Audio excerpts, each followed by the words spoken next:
Ready? Mana ready? Kopofte tacho. Oke, gak kopain nih, nanti kopain yang mana berapa pada angin? Tole action.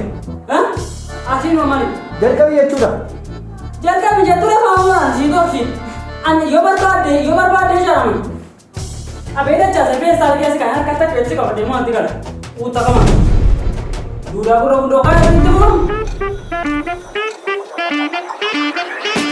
Yo ya, akan jutu kabajamtoota daawwattoota Qumbii Miidiyaa. Tadi kopi deh gara-gara kopi deh ya susah.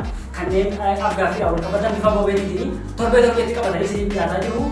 Qumbiin Miidiyaa akkuma beekamu aadaa fi seenaa akkasumas aartii irratti xiyyeeffatee hojiilee haaraadhaan gara keessan dhufee jira.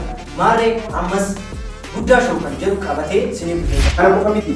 Keessumaa akka nuyi isiniif affeerru yookiin akka guddaa shoo irratti isiniif affeeramu barbaadan nama seenaa qabu nama irraa barachuu barbaadan nama fakkeenya nuu ta'a jettan illee keessumaa guddaa nama affeeraa jechuu dandeessu. Akkasitti Qumbii Miidiyaa Subscribe. Like, share nu hordofaa.